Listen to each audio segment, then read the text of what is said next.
J'ai rénové mon chalet de 9,5 millions de dollars en secret pour arriver et trouver la femme de mon frère en train de mesurer mon placard. Maman nous a dit qu'on pouvait la voir, a-t-elle dit. Je les ai mis dehors, j'ai appelé la police et j'ai changé toutes les serrures.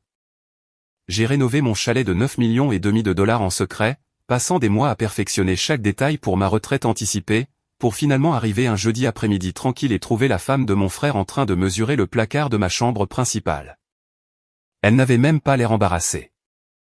Elle a simplement souri, tenant son téléphone dans une main et un mètre ruban dans l'autre, et a lâché la phrase qui allait détruire notre famille pour toujours.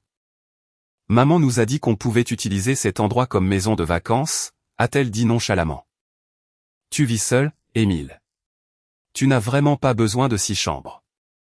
Je l'ai regardé fixement, le sang bourdonnant à mes oreilles, complètement paralysé par l'audace pure de ce que je voyais. Je leur ai demandé de partir. J'ai appelé la police, puis j'ai changé toutes les serrures.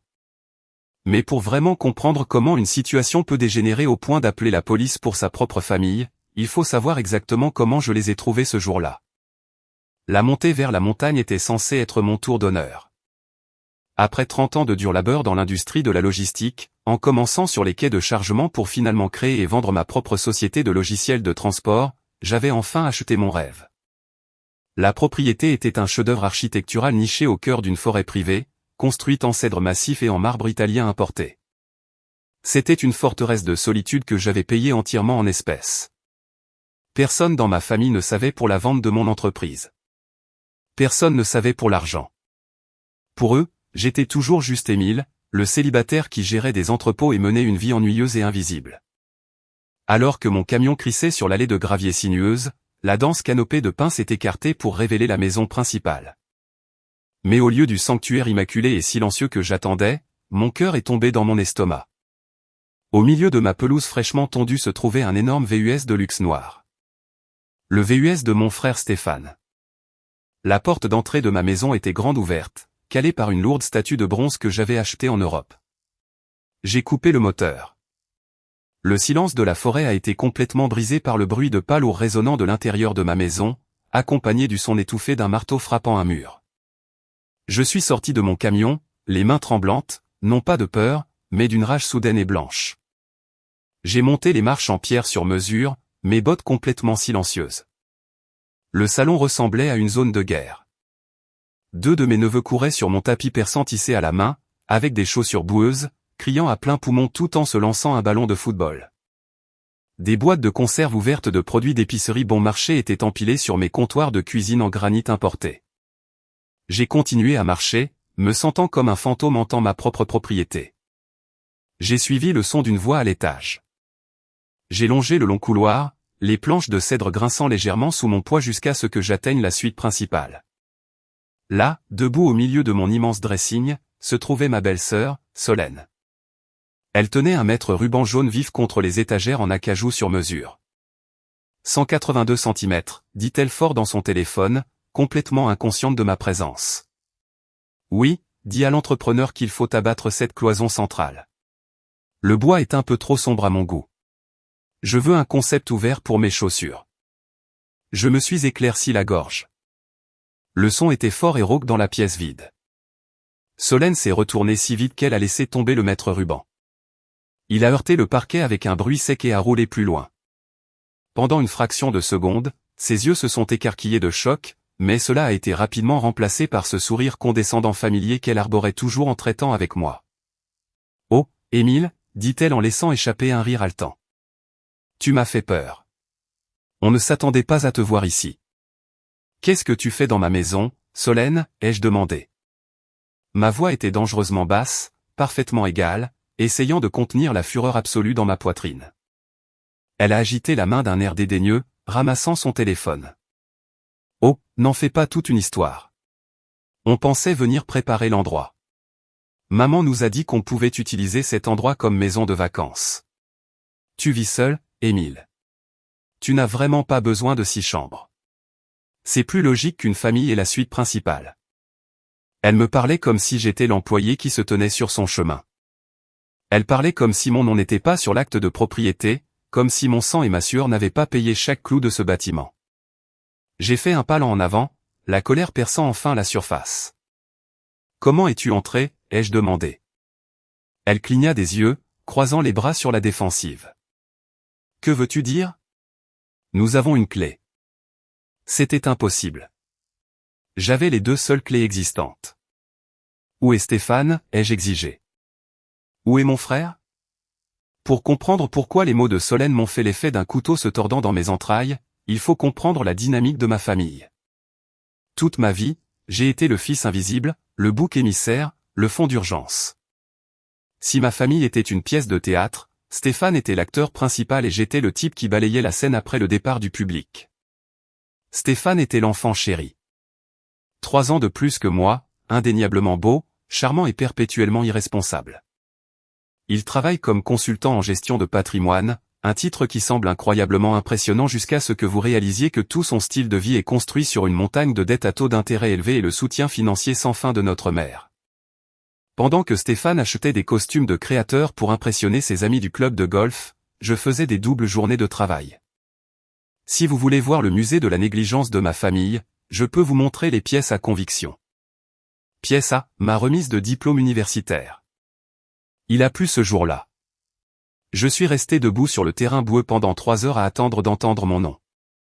J'ai scruté les gradins à la recherche de ma mère et de mon père. Les sièges étaient vides. Plus tard dans la soirée, j'ai découvert qu'ils avaient manqué ma cérémonie parce que Stéphane venait d'acheter une berline de luxe flambant neuve à crédit et qu'il voulait l'emmener dans un steakhouse chic pour célébrer son succès. J'ai mangé un sandwich froid seul dans ma chambre de résidence universitaire. Pièce B, mon premier véritable compte d'épargne. J'avais occupé 2 emplois au début de la vingtaine, économisant 15 000 $ pour démarrer une petite entreprise de transport. J'étais si fier. J'ai fait l'erreur de le dire à ma mère. 2 jours plus tard, elle m'a fait asseoir à la table de la cuisine, pleurant doucement. Elle m'a dit que Stéphane voulait demander Solène en mariage, mais qu'il ne pouvait pas se permettre le mariage extravagant que la famille de Solène attendait. Elle m'a supplié de lui prêter l'argent. Elle a dit, c'est ton frère, Émile. La famille s'entraide. Tu as tout le temps d'économiser à nouveau. Je lui ai donné l'argent. Je n'en ai jamais revu un centime. Et j'ai été assis à une table près des portes de la cuisine pendant la réception. Mais la pièce C est celle qui a vraiment scellé mon cœur. C'était Thanksgiving l'année dernière. Je venais de finaliser discrètement la vente de ma société de logiciels. J'étais épuisé mais incroyablement comblé. Je me suis assis à la table de ma mère, écoutant Stéphane se vanter d'une petite prime qu'il avait reçue dans son entreprise.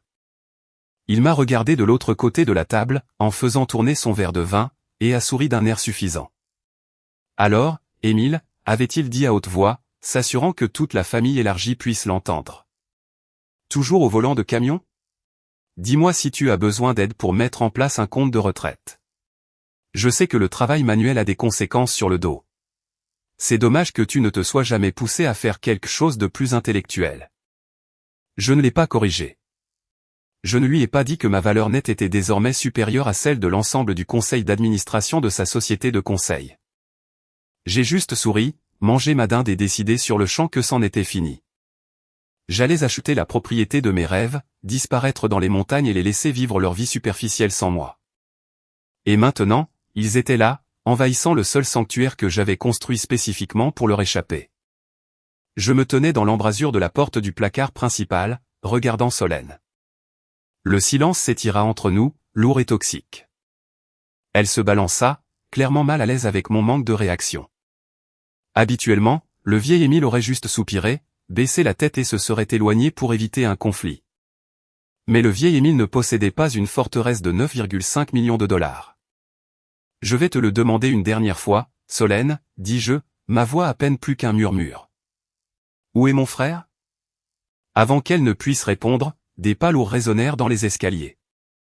J'ai tourné la tête juste à temps pour voir Stéphane déambuler dans le couloir. Il portait un pull en cachemire coûteux, l'air complètement détendu. Mais ce qui m'a fait voir rouge, c'est ce qu'il tenait dans sa main droite. C'était une bouteille de vin. Pas n'importe quel vin. C'était un millésime rare que j'avais acheté lors d'une vente aux enchères en France pour célébrer la vente de mon entreprise. Une bouteille qui coûtait plus que ce que la plupart des gens gagnent en 3 mois. Le bouchon était déjà retiré. Il tenait un verre dans son autre main. Il s'arrêta quand il me vit. Il n'avait pas l'air coupable. Il avait l'air agacé. Eh bien, regarde qui s'est finalement montré, dit Stéphane en prenant une gorgée du verre. Maman a dit que tu ne serais pas ici avant le mois prochain. Bon timing, cependant. La pression de l'eau dans la salle de bain des invités est terrible. Tu dois vraiment faire venir un plombier avant le week-end. Mes enfants ne peuvent pas se doucher avec un filet d'eau. J'ai senti un muscle de ma mâchoire se contracter. Comment es-tu entré, Stéphane ? Stéphane laissa échapper un soupir exaspéré, passant devant moi pour entrer dans la chambre principale. Il posa son verre de vin sur ma commode en chêne sur mesure, laissant un léger anneau d'humidité sur le bois poli. « Détends-toi, Émile, dit-il en déboutonnant ses poignets. Ce n'est pas grave. Tu as acheté une immense maison au milieu de nulle part. Maman a mentionné que tu étais sur le point de conclure l'achat d'un endroit ici, alors j'ai pensé qu'on te rendrait service en l'inaugurant. Je suis entré dans la chambre, réduisant la distance entre nous. Tu n'as pas répondu à ma question. Je n'ai donné l'adresse à personne. Je n'ai donné de clé à personne. Comment te retrouves-tu à l'intérieur de ma maison ? Stéphane roula des yeux, regardant Solène comme s'ils partageaient une blague entre eux. Maman m'a laissé regarder une partie du courrier qu'elle gardait pour toi pendant que tu voyageais. J'ai vu les documents fiscaux avec l'adresse de la propriété. Quant à entrer, gloussa-t-il doucement, prenant une autre gorgée de mon vin, j'ai appelé un serrurier local, je lui ai dit que j'étais le propriétaire et que j'avais perdu mes clés lors d'une randonnée. Ça m'a coûté 300 $, mais bon, tu pourras me rembourser plus tard. L'aveu désinvolte était si insensé qu'il m'a littéralement coupé le souffle. Il avait volé mon courrier. Il avait commis une fraude pour engager un serrurier afin de s'introduire dans ma propriété. Et il se tenait là, exigeant que je le rembourse pour le crime. Tu es entré par effraction dans ma maison, dis-je, énonçant lentement le fait, laissant la réalité de celui-ci flotter dans l'air. Solène sortit du placard, les mains sur les hanches. Oh, arrête d'être si dramatique, Émile. C'est juste une maison. Honnêtement, je ne sais même pas comment tu as obtenu un prêt hypothécaire pour cet endroit avec ton salaire, mais tu devrais nous remercier. Nous apportons un peu de vie à ce musée vide. Tu n'as ni femme, ni enfant. Que vas-tu faire avec une salle de cinéma et une cave à vin ? C'est du gâchis. J'ai regardé autour de moi dans la pièce. J'ai regardé les fenêtres du sol au plafond donnant sur la vallée, la cheminée en pierre fabriquée à la main, l'ampleur du luxe que j'avais construit. Il n'en avait aucune idée. Il croyait sincèrement que j'étais endetté jusqu'au cou, que je joignais à peine les deux bouts avec un salaire de chauffeur, et qu'il me rendait en quelque sorte service en occupant l'espace. Le décalage entre leur arrogance et la réalité était stupéfiant. Stéphane frappa dans ses mains. Bref, puisque tu es là, tu peux nous aider à décharger le reste des cartons du VUS. Nous avons monté quelques vieux meubles de maman à mettre au sous-sol, et nous devons parler du routeur Wi-Fi. Le signal près du foyer extérieur est nul. Tu dois faire tes valises, ai-je dit. Stéphane s'est arrêté. Quoi ? Tu dois faire tes valises. Tu dois prendre tes enfants, enlever tes provisions bon marché de mes comptoirs, et ficher le camp de ma propriété. Tu as exactement 10 minutes avant que je passe un appel que tu regretteras. Le visage de Stéphane se durcit. Le sourire facile et arrogant disparut, remplacé par la rage laide et pleine de droit que je connaissais si bien. Ne me parle pas comme ça, lança-t-il. Tu ne me dictes pas tes conditions, Émile. Maman a dit qu'on pouvait utiliser cet endroit. Elle nous a donné la permission. Maman ne possède pas cette maison, ai-je répondu. C'est moi, et je te dis que tu es en train de violer une propriété privée. Tu vas mettre tes propres neveux à la rue, hurla Solène, sa voix résonnant de manière stridente contre les hauts plafonds. Tu vas gâcher leur week-end parce que tu veux faire un caprice égoïste ? Ce n'est pas un caprice, Solène. C'est une expulsion légale. J'ai sorti mon téléphone de ma poche et j'ai regardé l'écran. Il te reste 9 minutes. Stéphane a claqué son verre de vin sur la commode.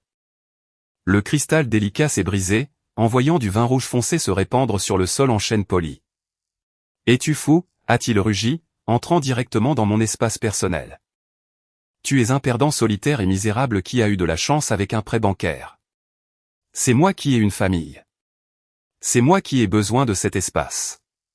Tu feras ce que maman dit ou je jure devant Dieu que je ferai en sorte que personne dans la famille ne t'adresse plus jamais la parole. Il pensait que la menace d'isolement me briserait. Il pensait que j'étais encore le petit garçon effrayé, désespéré d'avoir une place à leur table. J'ai baissé les yeux sur le vin renversé. Puis, sans rompre le contact visuel avec mon frère, j'ai levé mon téléphone, déverrouillé l'écran et composé le 17. Oui, bonjour, ai-je dit calmement dans le récepteur. J'ai besoin de l'assistance de la police à ma résidence. J'ai des intrus qui sont entrés par effraction chez moi et refusent de partir. Oui, ils deviennent agressifs. Veuillez envoyer une voiture de patrouille immédiatement. Les 30 minutes qui ont suivi ont été une leçon magistrale d'humiliation, et j'en ai savouré chaque seconde.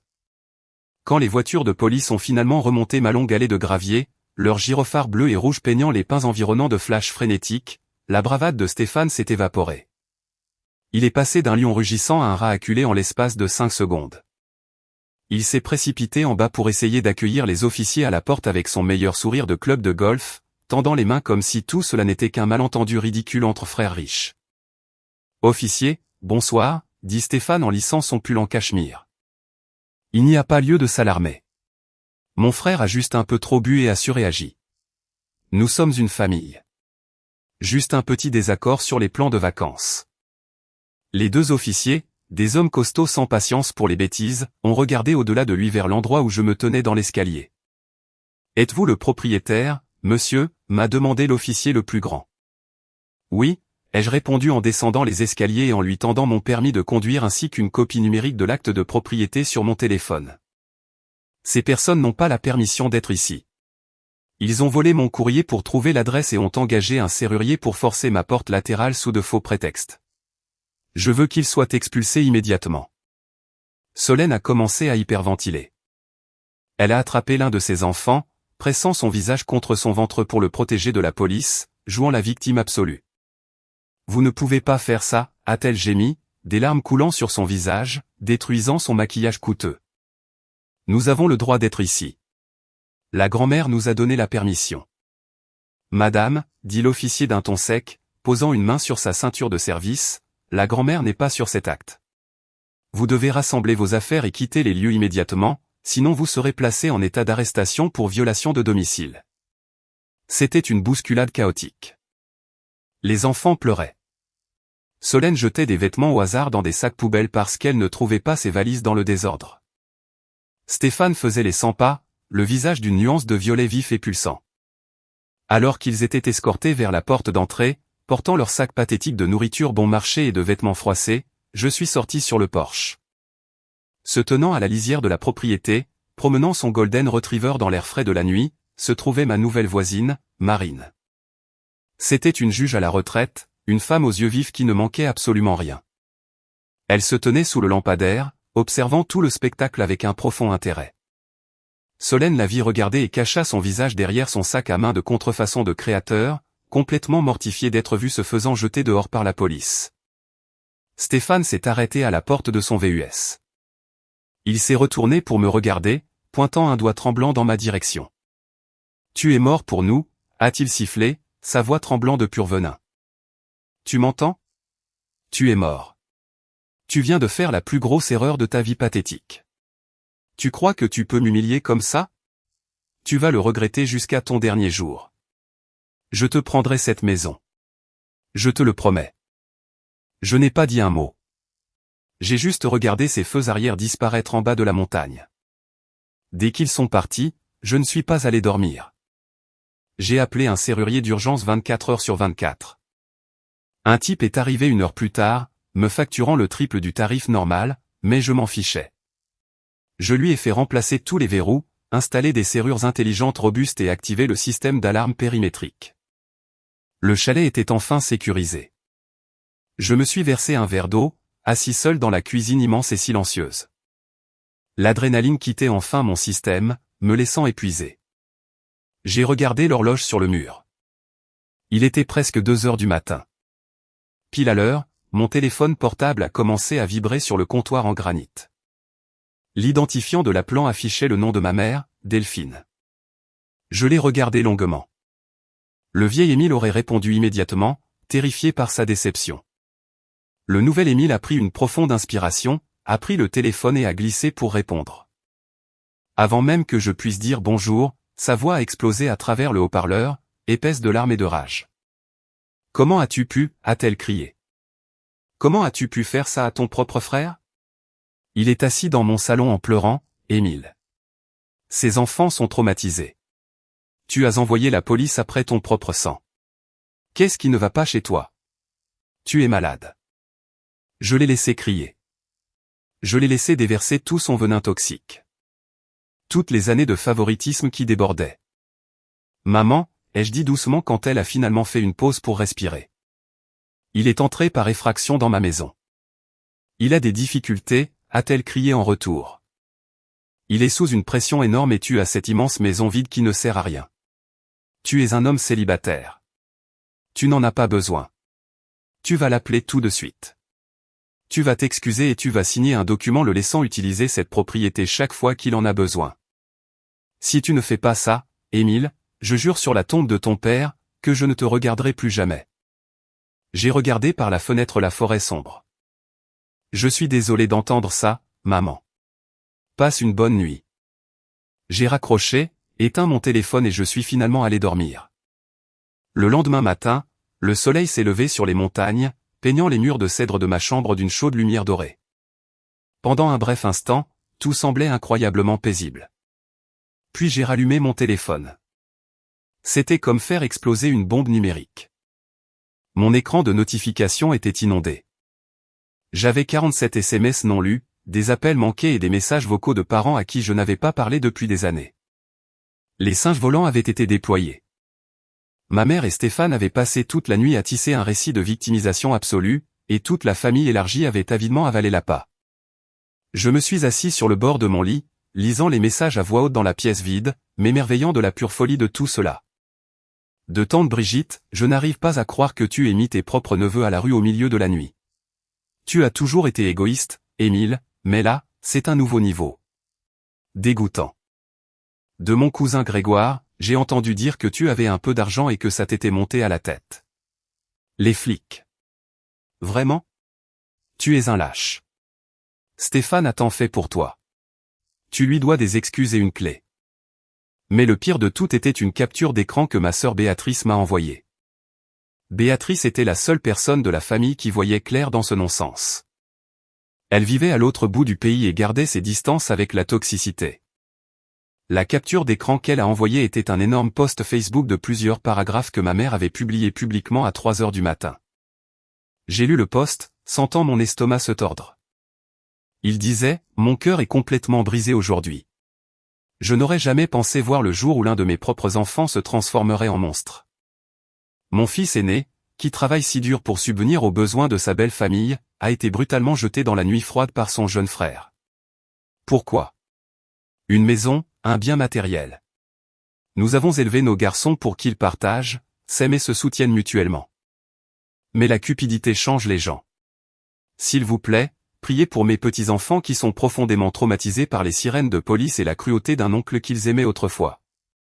J'ai le cœur brisé. » Elle avait des centaines de j'aime. Des dizaines de commentaires de ses amis de l'église et de ses voisins offrant leur sympathie, me traitant de psychopathe, suggérant que j'avais besoin d'aide psychologique. Elle s'était magistralement peinte en matriarche en deuil et Stéphane en martyr innocent. Pas une seule fois elle n'a mentionné le courrier volé. Pas une seule fois elle n'a mentionné l'effraction. J'ai ressenti une brève vague de panique. C'est une peur primale d'être complètement ostracisé par sa tribu. Mais ensuite, j'ai regardé les solides poutres de cèdre que j'avais payées. J'ai pensé aux 30 années passées à être traité comme un paillasson. La panique s'est estompée, remplacée par une résolution froide et dure. Laissez-les parler. Mon téléphone a vibré dans ma main. C'était un appel entrant d'un numéro que je voulais vraiment voir. Maître Cartier.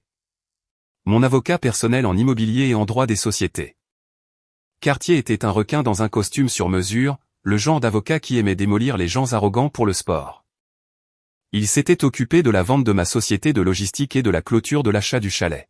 « Bonjour maître Cartier », ai-je répondu en me dirigeant vers la cuisine pour démarrer la machine à café. « Émile », dit Cartier, sa voix nette et strictement professionnelle. J'espère que vous êtes assis, car votre frère vient de faire le geste juridique le plus idiot que j'ai vu en une décennie. J'ai arrêté de verser les grains de café. Qu'a-t-il fait? Je viens de raccrocher avec le palais de justice local en ville, expliqua Cartier. Stéphane engage une action civile contre vous. Il demande une injonction d'urgence et revendique une participation partielle dans votre propriété de montagne. J'ai ri, un rire rauque et sec. C'est impossible. Mon nom est le seul sur l'acte. Il n'a pas contribué un seul centime. Oh, je sais, dit Cartier doucement. Mais dans sa requête, il prétend que, parce qu'il est conseiller financier de la famille, il vous a fourni des services de conseil non documentés qui ont directement contribué à votre capacité d'acheter la maison. Il revendique une sweat equity, équité par le travail, et des accords verbaux.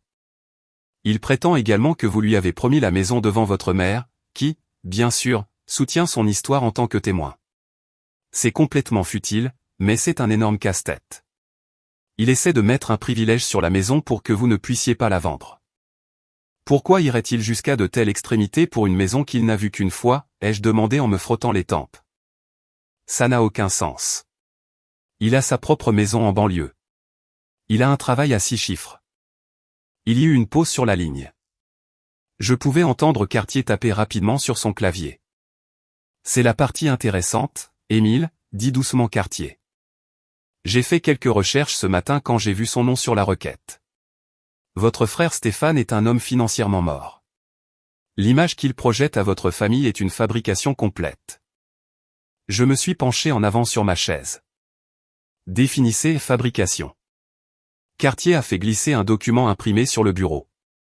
C'était un résumé des archives publiques et des jugements civils. Il y a 3 mois, Stéphane a été discrètement licencié de sa société de gestion de patrimoine en raison d'irrégularités dans les comptes de ses clients. Il est au chômage depuis. Il a une deuxième hypothèque sur sa maison de banlieue. Ses cartes de crédit sont au maximum et il doit un montant substantiel d'arriérés d'impôts. Je fixais le papier, les chiffres dansant devant mes yeux. Il a dit à tout le monde à Thanksgiving qu'il avait eu une prime. Il mentait pour maintenir la façade, répondit Cartier en se penchant en arrière dans son fauteuil. Mais voici la partie cruciale, Émile. La partie qui explique pourquoi il essaie de voler votre chalet. Stéphane a décidé de créer sa propre SARL de conseil indépendante il y a quelques mois pour essayer de se sortir de ses dettes par le trading. Pour financer cela, il a contracté un énorme prêt d'entreprise à taux d'intérêt élevé auprès d'un fonds de capital investissement. Nous parlons de 2,5 millions de dollars. Ma mâchoire est pratiquement tombée. 2,5 millions de dollars? Comment a-t-il pu obtenir ça sans garantie? Il a utilisé des projections frauduleuses, dit sèchement Cartier. Mais l'échéance approche. Le fonds audite sa SARL. S'il ne peut pas présenter d'actifs pour garantir ce prêt, ils ne se contenteront pas de le mettre en faillite. Ils pousseront pour des accusations de fraude criminelle. Votre frère risque la prison. Les pièces du puzzle se sont assemblées dans mon esprit avec une clarté terrifiante. Il ne voulait pas seulement une maison de vacances. Il a besoin du chalet, ai-je murmuré. Il a besoin du chalet comme un actif tangible à donner en garantie pour son prêt. Exactement. Cartier sourit, un sourire froid et prédateur. Il pense que vous êtes un chauffeur de camion fauché qui a eu de la chance avec un prêt hypothécaire. Il pense qu'il peut utiliser votre mère pour vous intimider afin que vous lui cédiez une partie de la propriété, qu'il utilisera immédiatement pour sauver sa peau. Il est désespéré, Émile, et les hommes désespérés font des erreurs très stupides. J'ai regardé par la grande fenêtre la silhouette de la ville. Toute ma vie, Stéphane m'avait marché sur le cou pour garder la tête hors de l'eau. Il avait volé ma remise de diplôme, mes économies, ma dignité, et maintenant il essayait de voler ma paix pour couvrir ses propres crimes. Comment arrêtons-nous le procès, ai-je demandé. Cartier ferma le dossier et croisa les mains. Nous n'arrêtons pas simplement le procès. Nous détruisons toute sa fondation. Nous avons une audience préliminaire prévue pour jeudi prochain. Le juge exigera que les 2 parties présentent des divulgations financières préliminaires pour déterminer si l'affirmation de Stéphane d'avoir fourni des conseils financiers a un poids quelconque. Mais je ne lui ai jamais donné un centime depuis ce mariage, ai-je dit, et il n'a aucune idée de la vente de ma société de logiciels. Il ne sait pas que j'ai de l'argent. Le sourire de Cartier s'élargit. Et c'est exactement ce que nous allons utiliser contre lui. Quand nous entrerons dans cette pièce, ou partout où votre mère décidera d'organiser sa petite intervention avant l'audience, nous allons larguer une bombe nucléaire financière. Parce que, Émile, j'ai regardé de près le fonds de capital investissement qui détient l'énorme dette de votre frère. Cartier fit une pause, laissant le silence s'installer dans la pièce. Le fonds s'appelle Horizon Capital, dit doucement Cartier. Reconnaissez-vous ce nom? J'ai senti un choc électrique soudain parcourir ma colonne vertébrale. Je connaissais ce nom. Horizon Capital était une société holding subsidiaire. Elle faisait partie d'un groupe de gestion d'actifs plus important qui avait acheté ma société de logiciels. Dans le cadre de mon rachat, j'avais conservé un pourcentage de contrôle massif des droits de vote dans ce groupe holding spécifique. J'ai regardé Cartier, mon cœur battant dans ma poitrine. Êtes-vous en train de me dire que, ai-je commencé, incapable de terminer la phrase? Cartier hocha lentement la tête. Oui, Émile. Grâce à vos participations dans l'entreprise, vous êtes l'actionnaire majoritaire de l'entité qui détient la dette de votre frère. Votre frère ne le sait pas. Votre mère ne le sait pas. Mais l'homme qu'ils essaient de détruire est en fait leur créancier ultime. Vous tenez toute sa vie entre vos mains. Le SMS de ma mère est arrivé exactement 2 jours avant l'audience prévue au tribunal. Il était bref, émotionnellement manipulateur et complètement prévisible. Émile, s'il te plaît, viens à la maison ce soir à 19h. Nous sommes une famille. Nous ne résolvons pas nos problèmes dans des salles d'audience avec des étrangers. Nous devons parler de cette situation de chalet et trouver un compromis avant que les choses ne dégénèrent. Je t'aime, maman. J'ai montré le message à Cartier. Il a juste ajusté sa cravate, m'a adressé ce sourire vif et prédateur, et m'a tendu une épaisse mallette en cuir. À l'intérieur se trouvaient les documents qui allaient mettre fin à 30 ans de manque de respect. Donnez-leur exactement ce qu'ils demandent, Émile, avait-il dit. Donnez-leur la vérité.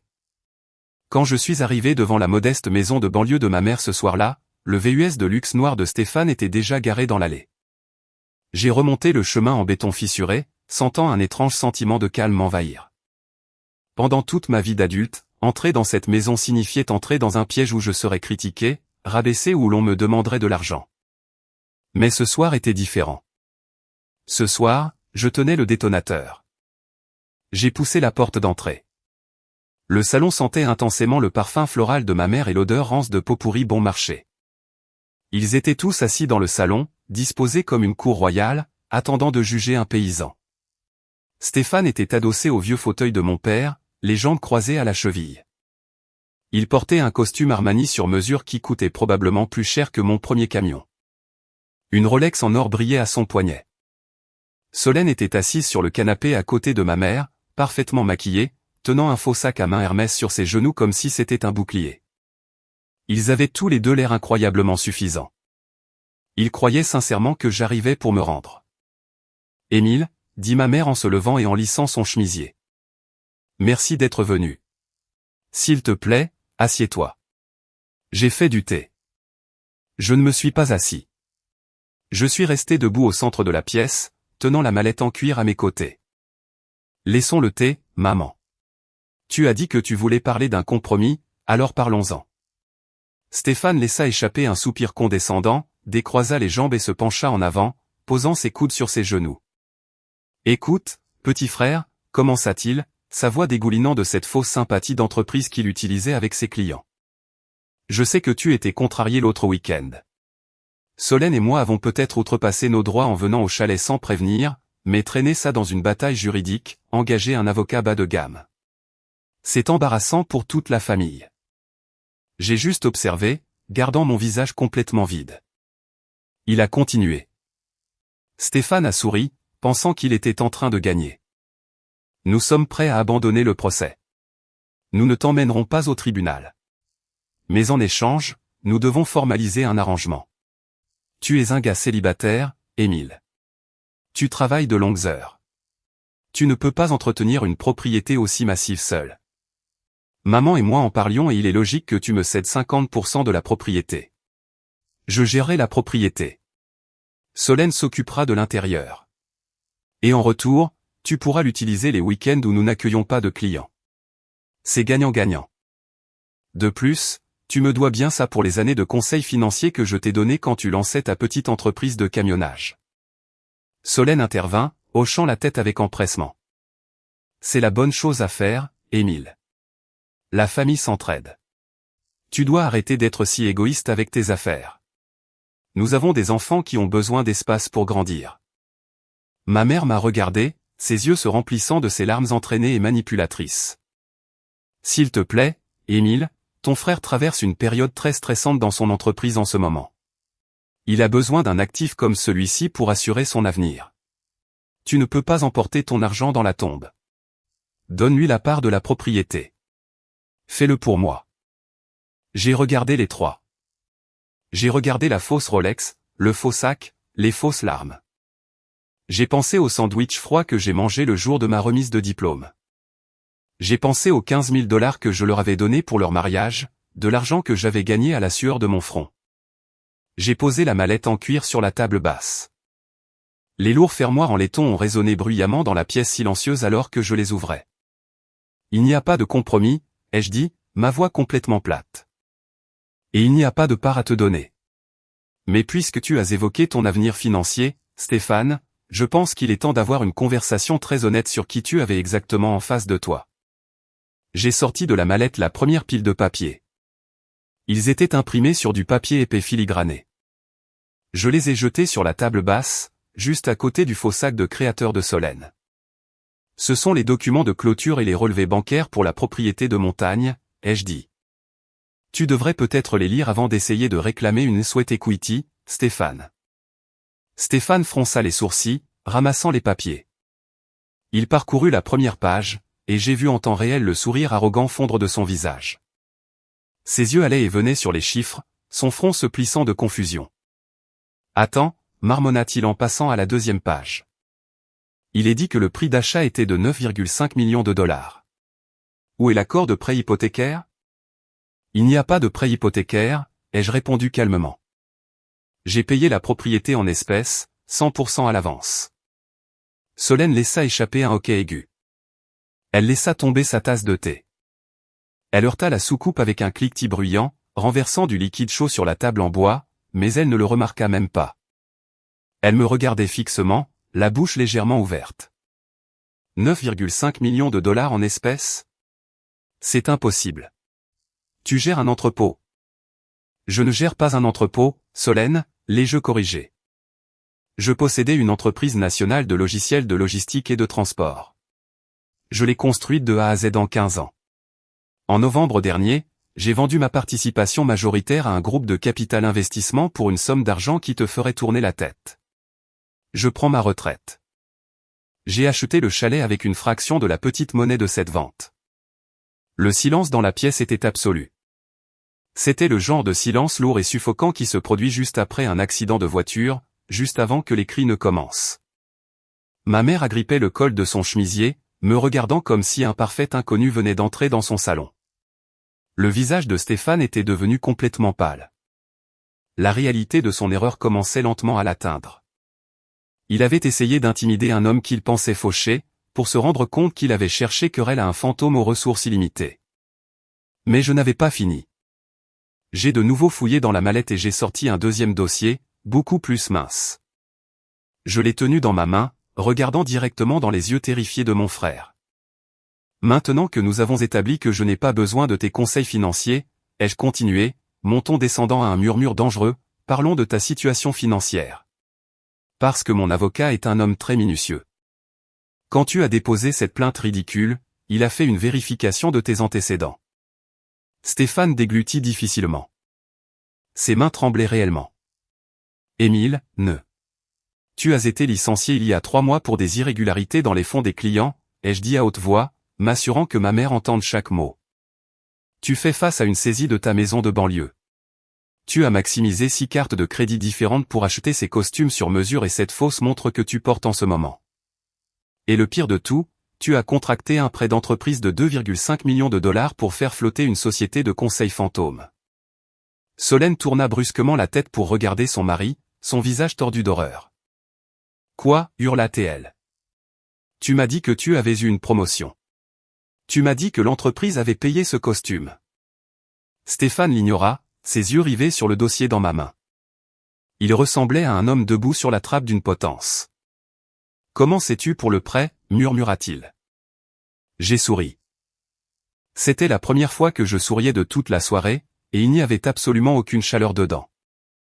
Le fonds de capital investissement auquel tu as emprunté ces 2,5 millions de dollars, Horizon Capital. As-tu même pris la peine de lire la structure de l'entreprise quand tu as signé ta vie? Stéphane secoua lentement la tête, sa respiration devenant courte et erratique. Quand j'ai vendu ma société de logiciels, ai-je expliqué en jetant le dernier dossier sur la table, le groupe acheteur était Horizon Capital. Dans le cadre de mon rachat, j'ai négocié une majorité de droits de vote dans ce fonds de holding spécifique. Je siège au conseil d'administration fantôme. Comprends-tu ce que je te dis, Stéphane? Il n'a pas répondu. Il a juste fixé les papiers, sa peau prenant une teinte grisâtre et maladive. Laisse-moi te l'expliquer clairement, ai-je dit en me penchant sur la table. Tu as essayé de voler ma maison pour l'utiliser comme garantie contre ta dette. Mais c'est moi qui possède ta dette. Je suis ton plus grand créancier, et je demande officiellement le remboursement du prêt. Ma mère laissa échapper un gémissement fort et angoissé. Elle s'effondra sur le canapé, se couvrant le visage de ses mains. Émile, non, tu ne peux pas faire ça. C'est ton frère. Il ira en prison s'il ne peut pas rembourser ça. J'ai regardé la femme qui m'avait ignoré toute ma vie, qui avait favorisé ce monstre assis en face de moi. Tu aurais dû y penser avant qu'il n'engage un serrurier pour s'introduire chez moi, ai-je dit. Le salon a sombré dans un chaos absolu. Solène criait sur Stéphane, le frappant à la poitrine avec ses poings, le traitant de menteur et d'escroc. Elle était hystérique, réalisant que le style de vie faussement riche qu'elle avait cultivé pour ses abonnés Instagram était complètement mort et enterré. Stéphane restait juste là, encaissant les coups physiques, complètement catatoniques. Ma mère m'a attrapé le bras, ses doigts s'enfonçant dans ma veste. S'il te plaît, Émile, s'il te plaît. Je t'en supplie. Annule la dette. Tu as tout cet argent maintenant. 2,5 millions de dollars, ce n'est rien pour toi. Paie-le pour lui. Sauve ta famille. J'ai doucement mais fermement retiré sa main de mon bras. La publication était un chef-d'œuvre de destruction légale. Elle n'utilisait pas d'insultes. Elle se contentait d'énoncer les faits. Elle décrivait la chronologie exacte de l'effraction au chalet. Elle incluait une copie expurgée du rapport de police de la nuit où ils avaient été expulsés. Elle incluait un résumé expurgé des poursuites futiles que Stéphane avait tenté d'engager. Et, plus dévastateur encore, elle incluait un avertissement poli mais ferme à tous les membres de la famille que tout harcèlement supplémentaire dirigé contre Émile serait accueilli par des ordonnances restrictives immédiates et des poursuites civiles pour diffamation. Mais la vraie magie s'est produite dans la section des commentaires. Cartier avait intelligemment inclus une petite note de bas de page sur l'audit financier en attente de Stéphane et son licenciement soudain de sa société de gestion de patrimoine. Le temps que je gare mon camion au chalet et que je me verse un verre d'eau, la conversation de groupe de la famille était un brasier ardent. Les singes volants, qui avaient été si prompts à me brûler sur le bûcher 24 heures plus tôt, ont soudain réalisé qu'ils avaient soutenu un escroc. Et pire, ils ont réalisé qu'ils étaient financièrement exposés. Mon téléphone a commencé à vibrer avec des SMS frénétiques, non pas pour moi, mais de tante et d'oncle essayant de joindre Stéphane. Il s'est avéré que le prêt d'entreprise de 2,5 millions de dollars n'était pas le seul argent que Stéphane avait pris. Il avait discrètement emprunté des dizaines de milliers de dollars du fonds de retraite de tante Brigitte. Il avait contracté un prêt personnel de 50 000 dollars auprès du cousin Grégoire pour investir dans une affaire sûre. L'enfant chéri avait volé tout le village pour construire son château de sable. Je me suis assis sur mon canapé en cuir en regardant les commentaires défiler. Il le déchirait.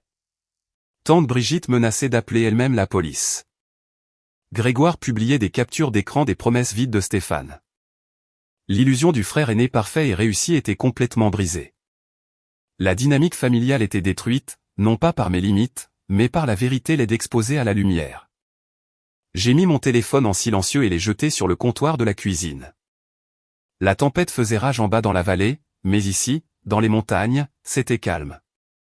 Je me suis dirigé vers l'immense cheminée en pierre, j'ai attrapé quelques bûches de cèdre et j'ai commencé à faire un feu. Le crépitement du bois et l'odeur de la fumée étaient incroyablement apaisants. Juste au moment où les flammes commençaient à prendre, jetant une chaude lueur orangée sur les sols en marbre italien, un violent orage a éclaté sur la montagne.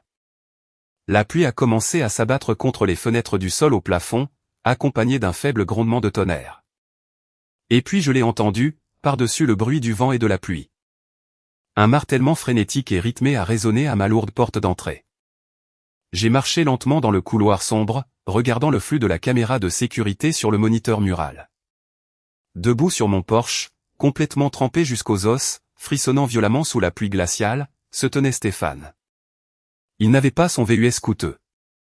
Il avait dû prendre un taxi ou supplier quelqu'un de le monter. Son costume sur mesure était collé à son corps, ruiné par la tempête. Il regardait directement la caméra, ses yeux écarquillés et sauvages de désespoir absolu. Merci beaucoup à tous ceux qui sont restés pour entendre cette histoire se dérouler. Si vous lisez ceci en ce moment, laissez un commentaire ci-dessous avec les mots « toujours là ». C'est un petit badge d'honneur sympa qui montre que vous êtes arrivé jusqu'ici dans le drame, et je likerai et répondrai personnellement à chaque commentaire qui inclut cette phrase. Je me tenais dans le couloir chaud et sec de ma forteresse, regardant mon frère frissonner sur le moniteur de sécurité. Pendant un bref instant, le fantôme du vieil Émile m'a murmuré à l'oreille. Le petit garçon qui voulait juste que son grand frère le regarde avec fierté. Le gars qui viderait son compte d'épargne pour maintenir la paix. J'ai pris une profonde inspiration, laissant l'odeur du feu de cèdre me ramener au présent. Le vieil Émile était mort. Il l'avait tué il y a longtemps. J'ai appuyé sur le bouton pour déverrouiller le lourd pêne dormant, mais j'ai gardé la chaîne de sécurité engagée. J'ai ouvert la porte de quelques centimètres seulement. Le vent glacial hurlait à travers la fente, projetant une brume de pluie glacée contre mon visage. Stéphane s'est pratiquement jeté contre la porte, essayant de forcer le passage, mais la chaîne en titane a tenu bon. Il a saisi le bord de la porte avec des mains tremblantes. Ses cheveux étaient collés à son front et son costume Armani coûteux était ruiné, lourd et affaissé par l'eau. « Émile » a-t-il haleté, ses dents claquant violemment. « Émile, s'il te plaît, laisse-moi entrer. Il gèle dehors. » « Nous n'avons rien à nous dire, Stéphane, ai-je dit, gardant ma voix entièrement dépourvue d'émotion. Tu es de nouveau en violation de propriété privée. Je te donne un avertissement avant d'appeler la police. » Il est tombé à genoux. L'enfant chéri, l'arrogant gestionnaire de patrimoine qui s'était moqué de moi à Thanksgiving, est littéralement tombé à genoux sur mon porche en pierre mouillée. La pluie battait ses épaules alors qu'il levait les yeux vers moi, pleurant ouvertement. « S'il te plaît, a-t-il sangloté, sa voix se brisant. S'il te plaît, ne fais pas ça. Ne demande pas le remboursement du prêt. Horizon Capital m'a envoyé l'avis d'audit il y a 1 heure. Solène a fait ses valises. Elle a emmené les enfants chez sa sœur. Elle dit qu'elle demande le divorce. La famille élargie réclame son argent. Je n'ai rien, Émile. Il ne me reste absolument plus rien. Je l'ai regardé. Je n'ai pas ressenti une vague de plaisir sadique. Je n'ai pas ressenti un triomphe exultant. J'ai juste ressenti un vide profond et épuisant. Je regardais un homme creux. Tu as construit ta vie sur des mensonges, Stéphane, ai-je dit doucement. Tu as volé notre famille. Tu as volé tes clients. Tu as essayé de voler ma maison pour couvrir tes propres échecs massifs. Ce n'est pas moi qui te punis. C'est la conséquence de tes propres actions qui te rattrape enfin. J'irai en prison, a-t-il crié par-dessus un coup de tonnerre, s'agrippant au bas du cadre de la porte. Si je ne peux pas présenter les actifs pour couvrir la fraude, ils porteront des accusations criminelles. Je perdrai tout. Donne-moi juste le chalet. Tu as des millions en banque. Tu n'as pas besoin de cet endroit. Cède-moi l'acte de propriété pour que je puisse le donner en gage au fond. Je te rembourserai. Je le jure devant Dieu, je te rembourserai. J'ai laissé échapper un soupir lent et lourd. J'ai regardé la pluie tomber du toit. Quand tu avais besoin d'un acompte pour ton mariage, je t'ai donné les économies de ma vie, ai-je dit. Tu ne m'as jamais remboursé. Quand tu avais besoin d'un punching ball pour te sentir supérieur, tu m'as utilisé. Tu ne m'as jamais vu comme un frère, Stéphane. Tu m'as seulement vu comme un portefeuille de secours, comme un fonds d'urgence. Eh bien, le portefeuille est fermé. Il me regarda, les yeux écarquillés, réalisant que la manipulation ne fonctionnait pas. Réalisant que le puits s'était finalement tari. Mais nous sommes une famille, murmura-t-il, jouant la dernière carte pathétique qui lui restait. Maman va avoir une crise cardiaque à cause de ça. Tu aurais dû penser à maman avant de détourner les fonds de ses sœurs, ai-je répondu. Je me suis reculé et j'ai poussé la lourde porte en bois pour la fermer. Le bruit du pêne dormant s'enclenchant était le son le plus fort du monde. Je suis resté dans le couloir pendant quelques minutes, l'écoutant frapper ses poings contre le bois, criant mon nom dans la tempête. Après environ 10 minutes, les cris ont cessé. J'ai vérifié la caméra. Il descendait lentement la longue allée de gravier, disparaissant dans la forêt sombre et pluvieuse. Le lendemain matin, le ciel était clair et d'un bleu vif. Je me suis assis sur mon porche, buvant une tasse de café noir chaud, regardant un couple de faucons tournoyer au-dessus de la vallée. Mon téléphone a vibré sur la table. C'était un message de Maître Cartier. Juste pour info, disait le message, la banque a exécuté l'ordre de saisie ce matin. Ils ont remorqué le VUS de luxe de Stéphane directement de son allée de banlieue. L'audit commence demain. Bon week-end. J'ai pris une lente gorgée de mon café. L'air ici était si incroyablement frais. Pour la première fois de ma vie, mes épaules semblaient complètement légères. Un mois plus tard, la poussière était enfin retombée sur les ruines de mon ancienne famille. Je n'ai pas eu à chercher activement des informations. Le bouche-à-oreille d'une famille brisée est incroyablement efficace. Ma sœur Béatrice, qui avait assisté à toute l'explosion depuis la sécurité de la côte opposée, m'appelait occasionnellement pour me donner les sombres nouvelles. Elle était la seule parente à qui j'autorisais encore d'avoir mon nouveau numéro de téléphone. Les retombées ont été catastrophiques, et elles ont touché tous ceux qui avaient soutenu l'enfant chéri. L'audit financier de Stéphane a été un bain de sang. Lorsque le fonds de capital investissement a ouvert ses livres, ils ont trouvé exactement ce que Cartier avait prédit. Un réseau massif de projections frauduleuses, de fonds détournés et zéro actif réel. Le prêt de 2,5 millions de dollars était complètement irrécouvrable. Horizon Capital n'a pas hésité. Ils ont déposé des accusations de fraude fédérale. Stéphane était actuellement en liberté sous caution, vivant dans un motel bon marché près de l'autoroute, en attendant le début de son procès pénal. Sa carrière dans la finance était définitivement et irrémédiablement détruite. Solène n'est pas restée pour jouer l'épouse de soutien. Dès que l'argent a disparu et que les faux sacs Hermès ont dû être vendus sur eBay pour payer les courses, elle a demandé le divorce. Elle s'est battue bec et ongle pour la garde exclusive des enfants et pour les quelques miettes de valeur nette qui restaient dans leur maison de banlieue. Elle a également immédiatement changé son nom d'utilisateur Instagram pour se réinventer en tant que mère célibataire survivant à un narcissique toxique, ignorant complètement son propre rôle dans le désordre. Mais la victime la plus tragique de toutes fut ma mère, Delphine. Pendant 30 ans, elle avait tout misé sur le mauvais cheval. Lorsque la famille élargie a réalisé que Stéphane avait volé leur fonds de retraite, ils ont tourné leur fureur contre elle.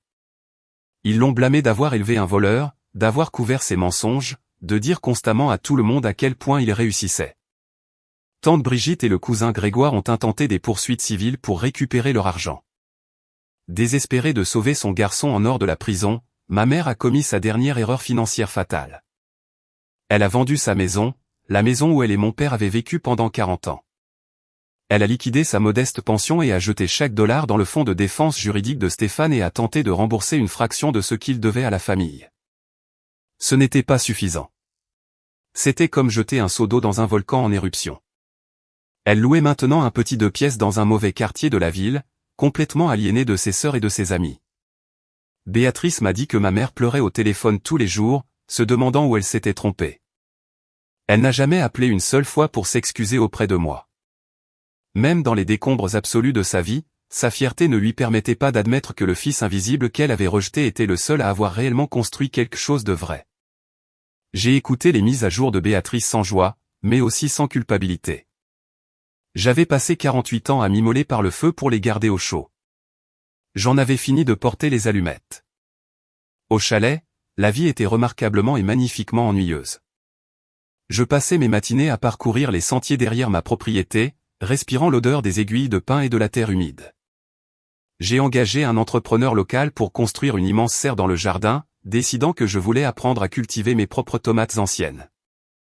Je passais mes après-midi à lire d'épaisses biographies historiques dans mon fauteuil en cuir près du feu, sans personne pour m'interrompre, personne pour exiger mon argent, personne pour me dire que j'étais une déception.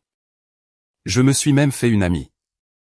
Marine, la juge à la retraite qui vivait en bas de la route, a commencé à m'inviter pour les dîners du dimanche. C'était une femme vive et spirituelle qui avait vu le pire de l'humanité dans sa salle d'audience, ce qui lui donnait une incroyable appréciation pour la paix et le calme. Un après-midi, j'étais dans le jardin en train de couper du bois de chauffage. Le travail physique me faisait du bien. Cela me rappelait mes racines, le dur labeur qui avait réellement construit ma richesse. J'ai balancé la lourde hache, fendant une énorme bûche de cèdre en deux avec un craquement satisfaisant. Marine promenait son Golden Retriever sur la route. Elle s'est arrêtée au bord de mon allée, me regardant empiler le bois. « Tu as l'air différent, Émile », a-t-elle lancé en s'appuyant contre la clôture en bois. Je me suis essuyé le front avec le dos de mon gant. « Différent comment ?» Elle a souri, un sourire agaçant et perspicace. « La première fois que je t'ai vu sur ce porche avec la police, tu ressemblais à un homme portant un rocher sur son dos. Aujourd'hui, tu ressembles juste à un homme qui coupe du bois. » J'ai regardé le chalet, le soleil se reflétant sur les immenses fenêtres en verre, la forêt l'entourant comme une couverture protectrice. J'ai posé le rocher, Marine, ai-je répondu. Le concept de famille est idéalisé dans notre société. On nous apprend dès le plus jeune âge que les liens du sang sont un lien incassable, un contrat sacré que vous devez honorer quelles que soient les circonstances. On nous dit que la famille sera toujours là pour vous quand vous tomberez. Mais personne ne parle jamais de ce que vous êtes censé faire lorsque votre famille est celle qui vous pousse de la falaise. À l'approche de l'hiver, recouvrant mon chalet de 9,5 millions d'une épaisse couche de neige blanche immaculée, j'ai passé beaucoup de temps à réfléchir à la nature des dynamiques toxiques. La vérité est que ma famille ne m'a jamais vraiment aimé. Ils aimaient mon utilité. Ils aimaient ce que je pouvais leur fournir. Pour ma mère, j'étais le punching ball émotionnel désigné, le contraste dont elle avait besoin pour faire de Stéphane une étoile brillante. Pour Stéphane, j'étais un distributeur de billets avec un pouls, quelqu'un qu'il pouvait exploiter pour financer ses délires de grandeur. Et lorsque vous reconnaissez enfin cette vérité douloureuse, un changement profond se produit dans votre cerveau.